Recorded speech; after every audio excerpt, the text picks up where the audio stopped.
At a remote campsite in Europe, a tent was found splattered with blood outside, apparently attacked by some creature. It was a large kangaroo-like creature. Strangely, its eyes were completely white.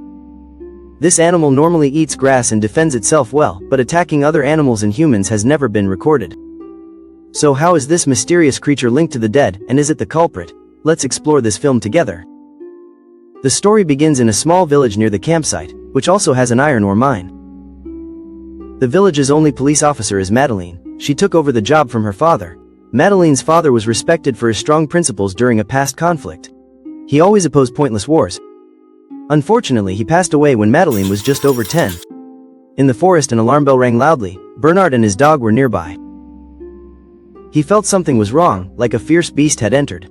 So he let his dog go with him for protection and cautiously moved forward, holding a gun. But then misfortune struck. Luckily, Bernard escaped and went to Madeline to report it. Bernard told her what happened. Madeline was astonished. How could there be a huge creature nearly 2 meters tall with such developed muscles? It wasn't even hurt when shot. She thought Bernard was old, maybe a bit confused, and he often drank. Therefore, Madeline didn't fully believe his story. Later, Madeline went to the local pub, where 2 miners, Arthur and Victor, were. These 2 had caused a brawl, disturbing the whole pub. As a result, Madeline asked them to leave the pub. Both reluctantly had to return to the mine. The pub owner Isabel had watched Madeline grow up. They had a very good relationship. Also, Isabel was Bernard's ex-wife. That evening, Arthur and Victor were still angry on their way, feeling Madeline's reaction was excessive. Just then, the creature was waiting by the roadside. Just as Bernard described, it was enormous. Arthur stopped to go into the bushes. Victor shone his flashlight around, and suddenly, he heard a strange noise from the bushes. Turning back, he saw Arthur being dragged along the ground by something. Seeing this, Victor panicked and ran, ignoring Arthur's fate. But he couldn't escape the beast's claws either. The next morning, Madeline got a call reporting the crime from the mine foreman, Henry. She drove to the scene where Arthur and Victor had died. The scene was horrific. Isabel was also there. She was a very kind person. It turned out Henry had searched along the road when the 2 didn't return last night and discovered this tragedy. Their initial assessment was an animal attack, but they couldn't identify the species. Just then, Bernard arrived looking for his missing dog. Apparently, since the day the dog got scared and ran off, it hadn't returned. Bernard looked at the scene and insisted that strange creature did this. However, the other 3 remained skeptical. Madeline asked Bernard to leave the scene so they could continue their work. In the afternoon, Madeline went to the pub to relax. Clara and her son Antoine were also playing there. Clara casually asked if Antoine could go for his evening run later. Madeline thought for a moment and figured jogging should be fine, because that afternoon she had detained a suspect at the mine. The police currently suspect this person committed Arthur and Victor's murders. When it got dark, Antoine put on his headlamp and started running. He held the local long-distance running record. The beast was waiting, ambushing in the woods. Gradually, Antoine sensed danger, so he ran faster and faster. There was a strange noise following behind, confirming Antoine's feeling. So he sprinted forward with all his might, but it was too late. This ferocious beast chose Antoine for dinner, and he couldn't escape. Late at night, Clara still hadn't seen her son Antoine return, so she called the police. Madeline rushed to Clara's place and witnessed Antoine's tragic death. Clara blamed Madeline because her words this afternoon made them think this place was safe.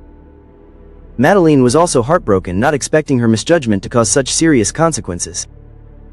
Madeline returned home and Isabel came to comfort her.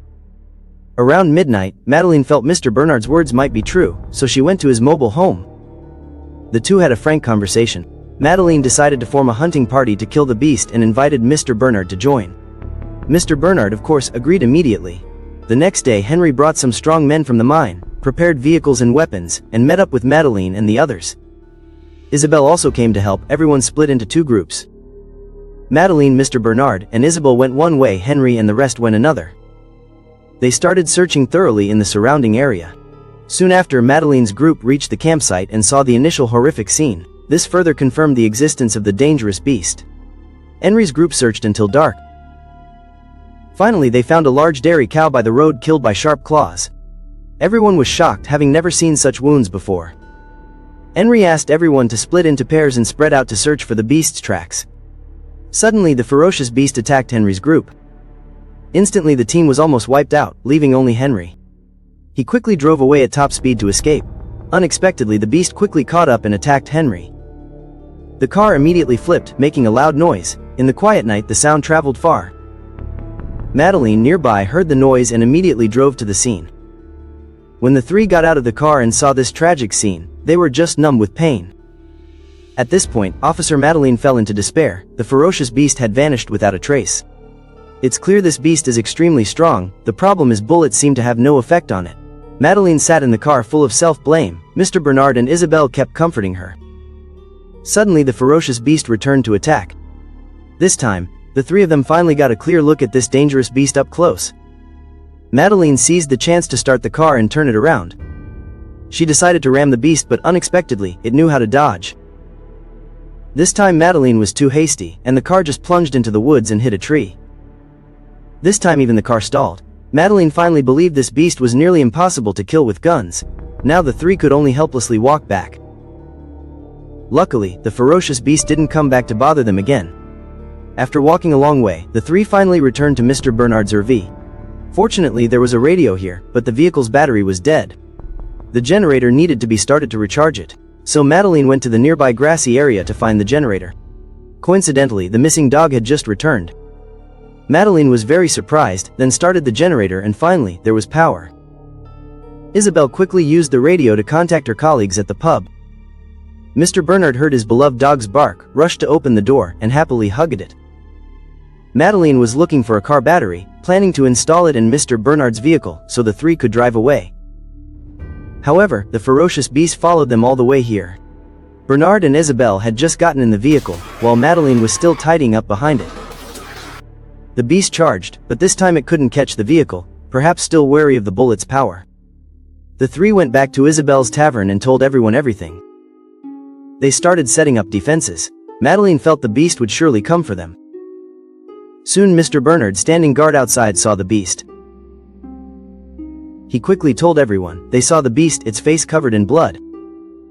Everyone quickly used tables and chairs to block the windows and doors. The main door was secured with iron chains. After a while it was quiet outside. Everyone wondered if the beast had gone. Just then a police car arrived. It was Chief Dubois. He was there on a routine patrol.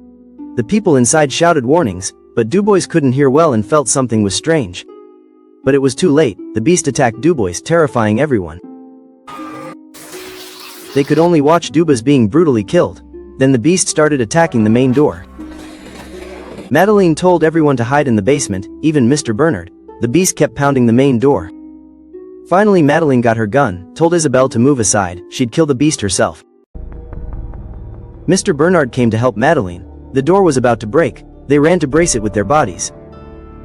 But the beast was too strong. It charged, broke the door, and knocked them both down. It then walked in arrogantly, its creepy white eyes wide open. Mr. Bernard and Madeline quickly hid behind the bar, where Isabel was too. The beast had a dog's keen sense of smell. It sniffed around. They held their breath, afraid. Madeline knew hiding wasn't the answer. She saw a stick under the table and gave it to Mr. Bernard. He understood, took the stick, and threw it to the other corner to distract the beast. Madeline jumped out from hiding, aimed at the beast, and fired several shots. One bullet even hit its head, knocking out one of its white eyes.